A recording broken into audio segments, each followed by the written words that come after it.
우리가 서로 사랑하자라는 말씀으로 함께 나누겠습니다.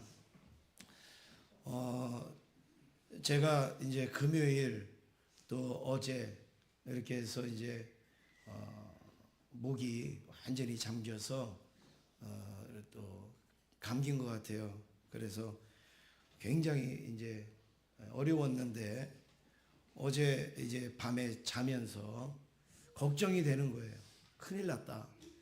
이게 주일날 설교를 해야 되는데 이게 잠겨서 어떻게 해야 되나 굉장히 걱정을 하고 뭐 기도도 하고 그리고 이제 잤습니다. 잤는데 새벽 한 3시쯤 되는데요. 정말 희한한 걸 제가 느꼈습니다. 3시쯤 이렇게 되는데 자면서 어떤 걸 느꼈느냐. 그 감기 들고 목이 잠기고 여러분 뭐 이렇게 되어지면 그 느낌이 있잖아요. 그죠? 예. 뭐 숨도 제대로 안 쉬어지고 뭐 소리도 안 나오고 막 가래 나오고 뭐 기침 나오고 뭐 이런 그런 일들이 있잖아요. 그런데 한 3시쯤 됐는데요. 코가 시원해지는 거예요. 예, 코가 그 답답한 그 코가 아주 서서히 시원해지는 느낌이 조금씩 오는 거예요. 그래서 이상하다 그리고 있는데 또 이 목이 시원해지는 느낌이 드는 거예요. 한 1시간 반 정도를 조금씩 시원해지는 느낌이 들어요. 그러면서 어떤 마음이 드냐면 설교할 수 있겠구나. 예, 여기 이렇게 막 막혀 있고 이랬던 것들이 싹 가시는 느낌이 드는 거예요. 완전하지는 않지만 그게 풀어지는 느낌. 자면은 오히려 더 잠길 것 같았고 더 많이 이게 악화가 될 것 같은 생각이었었는데 한 새벽 3시부터 한 4시 반 정도까지 코가 시원해지더니 목이 시원해지더니 그 답답한 것이 해결이 되면서 설교를 할 수 있겠구나. 그래서 지금 이 정도 소리가 나오고 있습니다. 할렐루야. 저는 하나의 좀 원칙이 있습니다. 철칙이 있습니다. 저는 어떤 철칙이 있느냐. 아파도 주일날은 아프지 말자. 뭔 일이 있어도 주일날은 잊지 말자. 저는 그런 원칙이 있습니다. 그래서 내일 당장 목이 잠기더라도 내일 당장 아프더라도 예배 드리는 데는 지장이 없자. 이게 저의 그 원칙 중에 하나고 철칙 중에 하나인데 하나님께서 또 그런 마음을 또 귀하게 여기셨는지 이렇게 또 말씀을 전할 수 있도록 은혜 주신 것 감사를 드립니다. 여러분이 조금 불편해도 또 말씀으로 들으시고 혹시 나중에 가실 때 제가 악수를 못 하더라도 여러분들이 좀 이해해 주시면 고맙겠습니다. 우리나라 사람이라면 5월은 가정의 달이라는 것을 누구나 다 압니다. 그래서 가정에 관련된 행사가 거의 5월 달에 다 몰려 있습니다. 우리 교회에서만 봐도 어린이 사랑 주일이 있고요. 그 다음에 어버이 섬김 주일이 있고 그 다음에 또 뭐가 있죠? 스승의 감사 주일이 있고 오늘이 뭐죠? 서로 사랑 주일. 이렇게 가정에 관련된 것이 5월 달에 다 집중되어져 있습니다. 그런데 오늘은 특별히 온 세대 예배, 우리가 뭐 부부 아니면 또 부모님, 자녀, 선생님 이렇게 나누지 말고 오늘은 아주 온 세대가 같이 모여서 이렇게 예배를 드리는 날로 이렇게 하고 있는데 여러분 이렇게 예배 드리니까 어때요? 좋으시죠?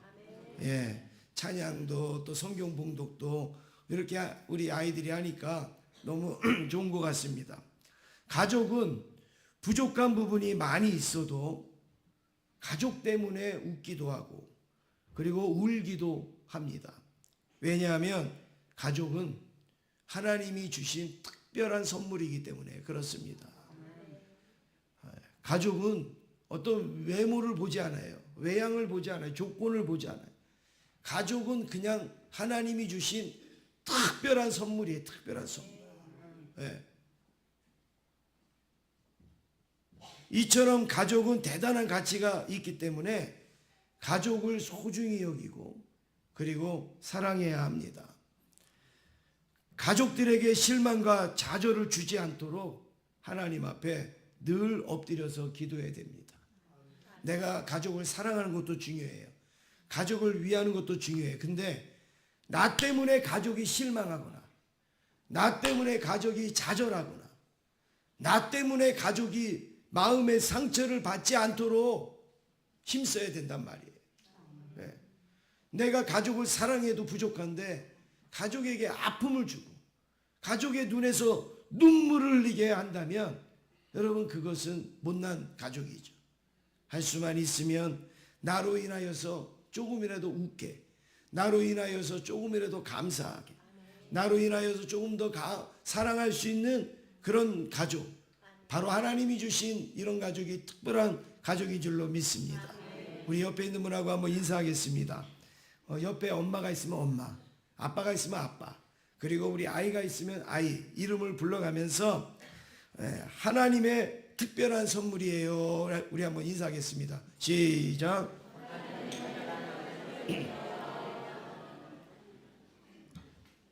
누구누구는 하나님의 특별한 선물이에요 이래야지. 그냥 하나님의 특별한 선물이에요 그게 아니라 응용을 좀 할 수 있어야지. 응용을요. 옆에 아들이 있으면은 우리 아들은 하나님의 특별한 선물이에요. 뭐 할머니가 계시 할머니는 특별한 선물이에요. 이렇게 하시라고요. 다시 한번 하겠습니다. 시작.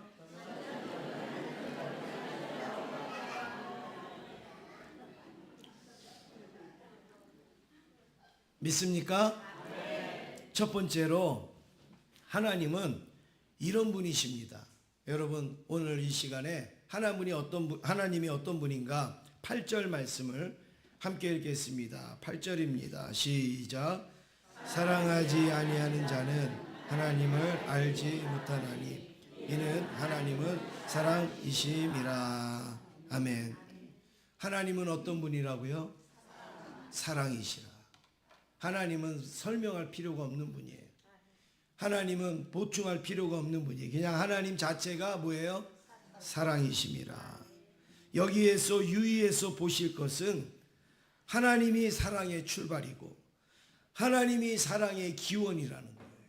네. 그냥 사랑은 어디서부터 출발했느냐? 하나님으로부터 출발한 거예요. 사랑의 기원이 어디서부터 나왔느냐? 하나님으로부터 나온 거예요.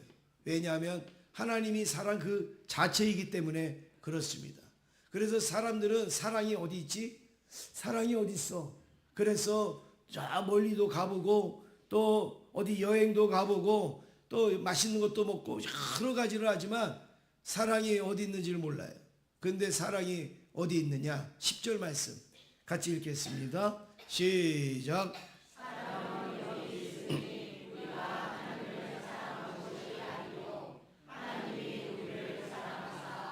우리 죄를 속하기 위하여 그 아들 보내셨음이라. 아멘. 사랑은 어디에 있어요? 어디에 있어요? 여기에 있어요. 여기가 어디예요? 여기가 어디예요? 하나님이 계신 곳이. 거기에 사랑이 있어요. 사람들은 그것도 모르고 그 사랑을 찾으려고 열심히 노력해요. 애써요. 그렇지만 거기에는 사랑 비슷한 게 있지 사랑은 없어요. 그런데 사랑 자체이신 그 하나님이 계신 곳이 바로 사랑이 있는 곳이에요. 그래서 지금 바울은 뭐라고 말합니까? 요한은 사랑은 여기 있으니.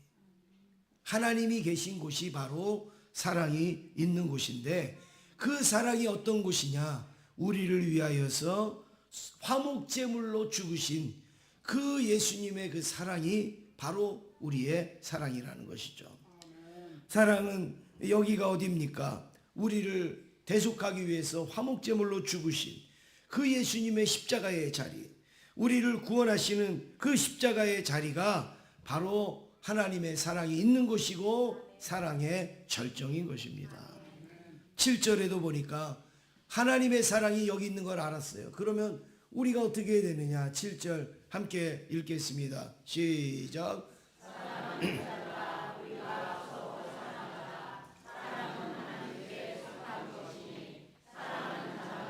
하나님으로부터 나서 하나님을 알고. 예, 그렇습니다.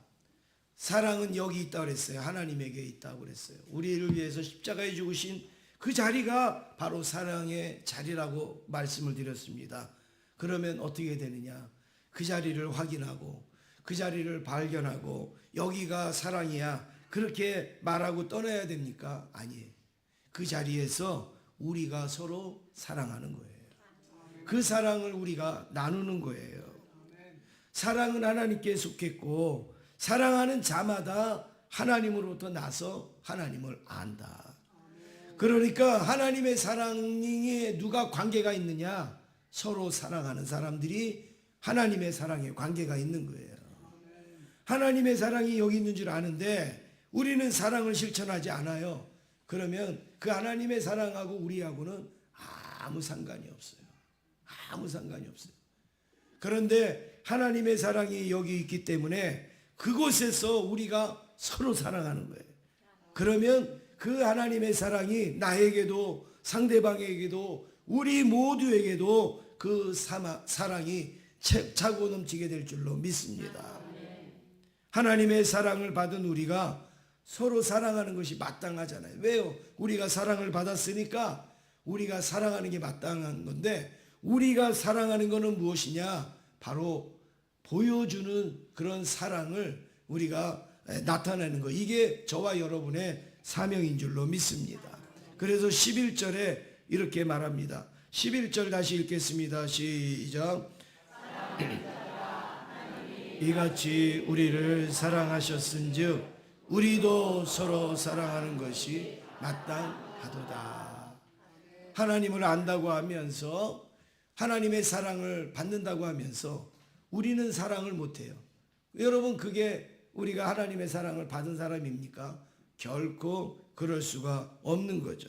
하나님이 우리에게 주신 그 사랑을 우리도 그대로 실천하고 보여주는 걸 바른 영성이라 이렇게 말할 수가 있는 겁니다. 여러분 하나님 앞에 열심을 내고 또 봉사도 하고 또 기도도 하고 뭐 다 합니다. 그런데 서로 사랑하지 못해요. 그러면 그게 바른 영성일까요? 그게 바른 일일까요? 그럴 수가 없습니다. 제가 이 말씀을 준비하면서 하나님의 사랑은 스펙트럼과 같다라는 생각을 했습니다. 스펙트럼. 저 스펙트럼이 뭐죠? 우리 친구들은 알죠? 스펙트럼 뭐예요? 저 뒤에 큰 친구들이 한번 얘기해봐요. 스펙트럼. 우리 친구들은 너무 겸손해서 이렇게 알면서도 얘기를 잘 안 하잖아요. 스펙트럼이 무엇이냐면 이런 겁니다. 빛이나 복사선이 이 스펙트럼을 통과할 때에 파장의 순서에 따라 분해되어서 여러 가지 색깔을 띠는 거. 이게 스펙트럼이에요. 다시 한번 그림을 보여주세요. 저기에 보면 그 가운데에 그 분광기라는 게 있는 거예요. 여기에 햇빛이나 아니면 뭐 전등이나 이런 불빛이 딱 쏘여지면 여기를 걸쳐서 나갈 때는 빛이 하나로 들어왔지만 그 빛의 순서대로 이렇게 퍼져서 나가는 거예요. 그래서 노란색도 나오고 빨간색도 나오고 파란색도 나오고 아주 다양한 색깔로 쫙 이렇게 발산이 되는 것을 스펙트럼이라. 하나님의 사랑이 꼭 이 스펙트럼과 같다라는 거죠. 하나님의 사랑이 스펙트럼에 딱 닿으면 어떻게 돼요? 부모에 대한 사랑도 나오고 친구에 대한 사랑도 나오고 자녀에 대한 사랑도 나오고 선생님에 대한 사랑도 이렇게 보여지는 거예요. 그러니까 우리가 제대로 사랑하고 있는가 이거를 알려면 그 하나님의 스펙트럼에다가 다 갖다 대야 돼요. 그러면 그것을 통해서 어떤 빛이 나오는가, 어떤 사랑이 나오는가, 그거를 우리는 볼 수가 있죠. 그래서 오늘 이 하나님의 사랑을 스펙트럼에다 딱 댔을 때 어떤 빛이 나오는가, 두 번째로 살펴볼 때 자녀에 대한 사랑이 보입니다. 자녀에 대한. 스펙트럼을 딱 보면 누가 나오느냐? 자녀에 대한 사랑이 나오는 것이죠. 신명기 6장 거기에 보면 이런 말씀이 있습니다. 쉐마 이랬어요. 뭐라고요? 우리 친구들 뭐라 그랬어요? 쉐마 그랬어요. 쉐마. 이 쉐마가 무슨 뜻일까요? 예? 예, 들으라. 쉐마는 들으라. 이스라엘 백성들은 자녀들에게 이 쉐마를 매일매일 시간 날 때마다 이야기를 했어요. 들으라. 쉐마 들으라. 여러분의 부모님도 쉐마 얘기할 때가 있어요, 없어요? 들으라 이렇게 얘기할 때 있어요, 없어요? 있잖아요. 너는 왜 이렇게 엄마 말을 안 듣니? 엄마 말 좀 들어봐라 막. 가끔 저한테 어떤 분이 그래요. 아우, 우리 애는요 말을 안 들어요. 말을 안 들어요. 그래서 정상이죠. 그 큰 말을 애가 어떻게 듭니까? 네? 말을 어떻게 듣습니까? 강아지도 아니고. 말을 들으려고 그래. 말을 안 들어요. 말을 안 들어요. 이스라엘 백성들은 자녀들에게 쉐마 이랬어요. 그 쉐마는 그냥 잔소리가 아니에요. 너 밥 먹어. 너 공부해. 숙제해. 그런 말이 아니라 뭘 들으라고요? 하나님의 말씀을 들으라. 하나님의 말씀을 들으라. 이게 부모님이 자녀들에게 해줄 수 있는 최고의 사랑이 쉐마예요. 우리 한국의 부모님들은 그거 아니에요. 한국의 부모님들은 자녀에 대한 최고의 사랑이 뭐예요? 뭐예요?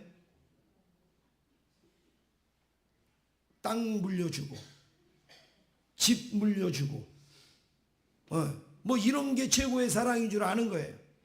그냥 돈으로 확 줘야지 그게 최고의 사랑인 줄 알아요. 이스라엘 유대인들은 그렇지 않았어요. 유대인들은 들으라 쉐마 하나님의 말씀을 들으라. 하나님의 말씀을 가르쳐 주는 게 최고의 사랑이라고 그렇게 여긴 거예요. 그래서 우리 한국 교회 교육이 안 맞는 이유 중에 하나가 뭐냐면 교회에 오면 하나님이 최고고 하나님의 말씀이 최고라고 그러는데 집에 가면 아니에요. 돈 많이 벌어야 된다. 집에 가면 뭐예요? 공부 잘해서 공부 잘해야 돼. 그 결론이 뭐예요? 돈 많이 벌어. 시집장가 잘 가야 돼. 그 결론이 뭐예요? 그래야지 돈 많이 벌어. 전부 다 돈으로 연결되니까 이 아이들이요 혼란스러운 거예요. 그래서 어릴 때는 신앙생활 잘하다가 사회를 알게 되면 부모님 마음대로 그 생각대로 돈 벌러 나가는 거죠. 그런데 이 유대인들은 하나님의 말씀을 최고의 사랑으로 여겼습니다. 신명기 6장 6절에 같이 한번 읽겠습니다. 시작.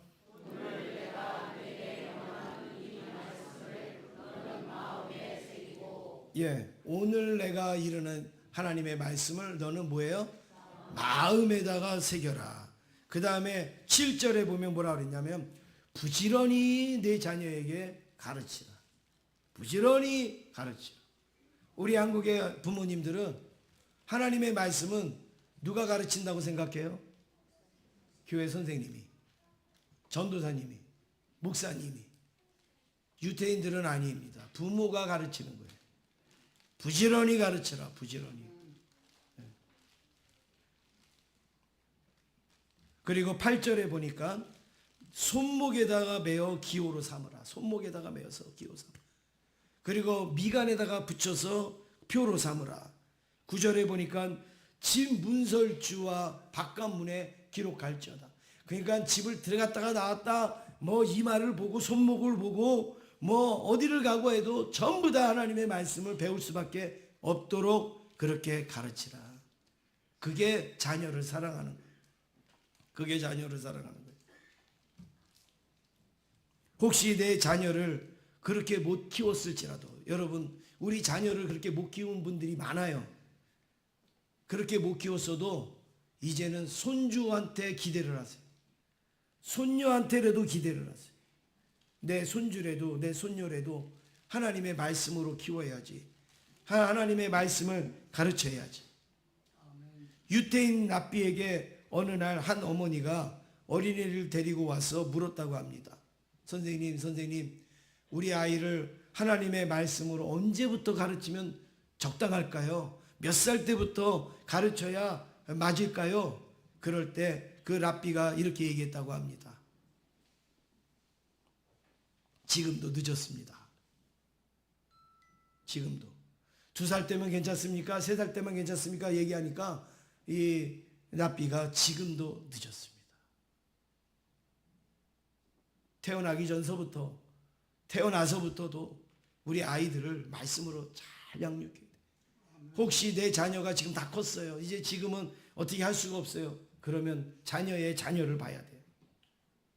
그래서 그 자녀만큼이라도 말씀으로, 야 나와서 노래해봐. 노래 잘하면 10,000원 주고, 그게 아니라 하나님의 말씀 외우면 10,000원 주고, 하나님의 말씀 잘 알면 10,000원 주고 그래야지.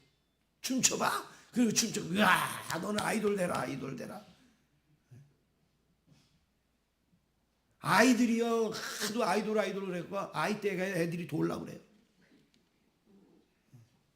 하나님의 말씀을 기억해야죠. 하나님의 말씀을 잘 들어야죠. 두 번째는 부모님에 대한 사랑이 하나님의 사랑에서 스펙트럼으로 쫙 나옵니다. 부모에 대한 사랑이. 우리 자녀들은 누구를 사랑해야 되느냐? 부모님을 사랑해야 돼. 부모님을. 잠언 23장 26절에 보시면 함께 읽겠습니다. 시작. 내 마음을 내게 주며 내 눈으로 내 길을 즐거워할지어다. 예, 여기에 보니까 내 마음을 내게 주며 이렇게 말합니다. 이 잠언은 누가 했냐? 솔로몬이 기록한 거예요. 솔로몬이 솔로몬의 그 아들한테 뭘 요구했느냐? 너는 나중에 돈 많이 벌어서 효도해라. 그런 말을 한 게 아니에요. 네 마음 좀 줘라. 마음 좀. 뭐 마음 좀 줘라. 엄마를 사랑하고 아빠를 사랑하는 그 마음을 좀 달라. 이렇게 이야기를 하고 있습니다. 여기 마음이라는 게 뭐예요? 무슨 엄마한테 꽃을 달아드리더라도, 엄마한테 무슨 목걸이를 선물을 하더라도 마음이 없는 거는 소용이 없다는 거예요. 마음을 다해서 드려야 되는 거죠. 잠언 23장 15절에도 내 아들아 만일 내 마음이 지혜로우면 나 곧 내 마음이 즐겁겠고, 자녀들이 부모님에게 대한 마음이 지혜로우면 어때요? 부모님이 즐거운 거예요. 부모님이 기쁜 거예요. 우리 엄마가 어떻게 하면 기쁠까? 어떻게 하면 즐거울까? 여러분 그 생각을 해보세요. 그리고서 그 마음을 표현을 해보세요. 그러면 엄마가 기쁘고 아빠가 너무너무 기뻐할 수가 있는 거죠. 부모는 자녀에게 어떤 것도 원하지 않습니다. 어떤 것도 원하지 않아요. 마음을 얻기를 원하죠. 마음을. 내 아들이 내 딸이 정말 나를 사랑하고 있구나. 나를 생각하고 있구나. 그 마음을 가지면 부모님은 그게 행복한 거예요. 그게. 80살 드신 아버지와 50살 된 그 아들이 어느 날 이제 마당에 서서 저기 나무 위에 있는 까치가 날아다니는 걸 보면서 대화를 하는 거예요. 아버지와 아들이 무슨 대화를 합니까? 거의 대화 잘 안 하잖아요. 그런데 아버지가 그 까치를 이렇게 쳐다보다가 아들한테 물어봅니다. 얘야, 저기 나무 위에 있는 새가 무슨 새니? 그랬더니 아들이 대답합니다. 아버지, 까치예요. 조금 있다가 아버지가 또 아들을 부릅니다. 얘야, 저 나무 위에 날아다니는 새는 이름이 뭐니? 그랬더니 이 아들이 아버지 까치예요. 또 조금 있다가 아버지가 얘야, 저 나무 위에 있는 저 새 이름이 뭐니? 아들이 짜증이 납니다. 까치라니까요. 조금 있다가 아버지가 또 물어봅니다. 얘야, 저 나무 위에 있는 새가 이름이 뭐니? 까치라고요. 몇 번이나 말을 해요. 까치라고요. 아버지에게 톡 쏘아붙였습니다. 그리고 세월이 얼마 지났습니다. 아버지가 이제 돌아가셨어요. 그래서 장례를 다 마치고 아버지의 유품을 쭉 정리를 합니다. 그런데 그 유품을 정리하다 보니까 아버지의 일기장, 자기가 4살 때 쓴 아버지의 일기장이 나온 거예요. 그런데 그 일기장을 쭉 읽어보니까 이런 내용이 있어요. 어느 날 아버지가 쓴 거예요. 눈에 넣어도 아프지 않을 내 아들이 나무 위에 있는 새를 보고 물어봤다. 아빠, 저 새 이름이 뭐야? 저 새는 까치다. 그 아이가 또 조금 있다가 물어봤다. 아빠, 저 나무 위에 있는 새가 뭐야? 까치. 또 조금 있다가 또 물어봐. 아빠, 저 나무 위에 있는 새가 뭐야? 까치. 이렇게 똑같은 질문을 23번이나 했다. 그런데 나는 물어볼 때마다 신기했다. 물어볼 때마다 사랑스러웠다. 이 아이가 새 이름을 알고 싶어하는 그 모습이 너무나도 기특했다. 아마 우리 아이는 영재인가 보다. 이렇게 일기장을 쓴 거예요. 그걸 이 아들이 읽어보면서 아빠는 23번이나 물어봤는데도 이쁘다고 그러는데 나는 몇 번 아버지가 물어봤는데 짜증을 내고 까마귀라니까요 신경질을 낸 자기 자신을 보면서 한없이 울었다는 그런 이야기가 있습니다. 우리 자녀들 잘 생각하세요. 엄마나 아빠가 여러분들에게 하는 이야기 짜증날 수도 있고 했던 소리 또 할 수도 있고 듣기 싫을 수도 있고 불필요하게 생각할 수 있지만 23번 230번을 물어봐도 짜증내지 않기를 간절히 원합니다. 왜냐하면 엄마 아빠는 여러분들보다 훨씬 더 많이 짜증나는데도 짜증내지 않았어요. 여러분들 다 사랑스럽게 키우고 그렇게 했단 말이에요. 그런데 밥 먹어 그러면 싫어 안 먹어. 공부해 안 해. 모든 말들을 짜증으로 하는 우리 친구들이 있다면 오늘 이 이야기를 기억하고 나중에 엄마가 아빠가 돌아가셨을 때 결코 후회하지 말고 지금 엄마가 아빠가 뭐라고 물어보면 아주 예쁘게 그리고 다정다감하게 사랑스럽게 엄마 아빠한테 대답하는 것이 바로 마음을 주는 거예요. 마음을 주는 거예요. 여러분들이 무슨 빌딩을 사겠어요? 자동차를 사겠어요? 말 한마디만 편안하게 하는 것도 그게 마음을 드리는 거예요. 오늘 가서 우리 아동부 친구들 꼭 실천해요. 알았죠? 예. 우리 옆에 있는 분하고 인사하겠습니다. 우리 어머니, 아버지에게 인사하겠습니다. 마음을 잘 몰랐습니다. 인사하겠습니다. 네, 이제 마지막 4번째입니다. 스펙트럼으로 볼 때 부부의 사랑이 보이죠. 부부의 사랑이 보이는데 가족이 계속 가족이 될 수 있는 거, 영원한 가족이 될 수 있는 방법이 뭔지 아세요? 결혼입니다. 결혼을 해야 가족에 또 가족이 나오는 거죠. 결혼해야 가족에 또 가족이 생기는 거죠. 한번 결혼한 걸로 끝나면 그 다음엔 가족이 없어요. 없어지는 거예요. 그러니까 가족이 영원한 것은 계속 결혼해야 돼요. 우리 자녀들이 결혼하고 아들, 딸들이 계속 결혼해서 자녀를 낳고 해야 돼요. 그래서 가족은 남남이 만나서 사랑함으로 가족이 탄생하는 거죠. 이러한 위대한 공헌을 하는 부부에게 하나님이 뭐라고 말씀하시는가? 아내와 남편에게 뭐라고 말씀하는가? 남편에게 아내를 사랑하라고 그럽니다. 그렇죠? 아내에게 남편을 사랑하라고 그래요. 그런데 아내들이 대부분 남편을 사랑하세요 그러면 뭐라고 얘기해요? 여러분들이 하던 얘기 해보세요. 남편을 사랑하세요 그러면 뭐라고 그래요?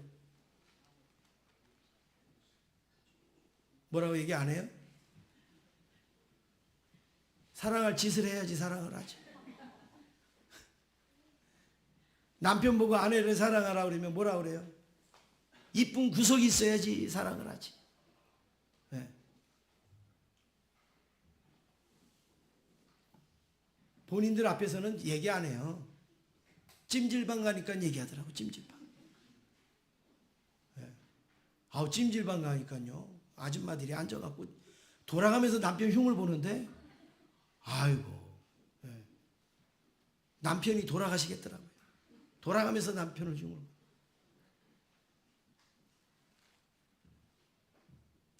아내는 남편을 사랑해야 되고 남편도 아내를 사랑해야 돼요. 그런데 그냥 사랑하는 게 아니에요. 에베소서 5장 22절 말씀에 보니까 같이 읽겠습니다. 시작. 아내들이여 자기 남편에게 복종하기를 주께 하듯 하라. 예, 이게 아내들에게 하신 말씀이에요. 그러면 남편에게는 뭐라고 하셨는가? 25절 같이 읽겠습니다. 시작. 남편들아 아내 사랑하기를 그리스도께서 교회를 사랑하시고 그 교회를 위하여 자신을 주신 같이 하라. 예. 여기에 공통점이 뭐예요? 아내가 남편을 사랑하고 남편이 아내를 사랑하는 공통점이 뭐예요? 네? 죽게 하듯 해라. 주님이 사랑하듯이 사랑하고 주님께 복종하듯이 복종해라. 이게 바로 부부에게 주신 사랑이에요. 우리 주님 어떻게 사랑합니까? 네? 사랑할 구석이 있어야지 사랑할 이렇게 안 하잖아요. 이쁜 구석이 있어야지 사랑할 아니잖아요. 그냥 우리를 위하여서 죽으신 그 주님을 우리가 사랑하지 않습니까? 아내를 사랑할 때도 그렇게 하라는 거예요. 밥을 못해도 그렇게 사랑하고 남편을 사랑할 때도 돈을 적게 벌어와도 그렇게 사랑하고 누구 대하듯이요? 주님 대하듯이. 아내가 아니고 남편이 아니라 누구 대하듯이 주님 대하듯이. 그러면 얼마든지 사랑할 수가 있습니다. 우리 옆에 있는 분하고 인사하겠습니다. 주님 대하듯 하세요. 인사하겠습니다. 사랑하는 성도 여러분, 오늘 7절 말씀을 결론으로 우리 한번 같이 읽겠습니다. 시작. 사랑하는 자들아 우리가 서로 사랑하자. 사랑은 하나님께 속한 것이니 사랑하는 자마다 하나님으로부터 나서 하나님을 알고. 하나님을 제대로 아는 사람은 어떻게 하는 사람이에요? 서로 사랑하는 사람. 할렐루야. 서로 사랑하는 사람. 하나님을 아는 사람은 어떤 사람이에요? 서로 사랑하는 사람. 오늘 우리 제자교회 온세대 예배에 서로 사랑함으로 하나님을 온전히 알기를 주의 이름으로 축원합니다.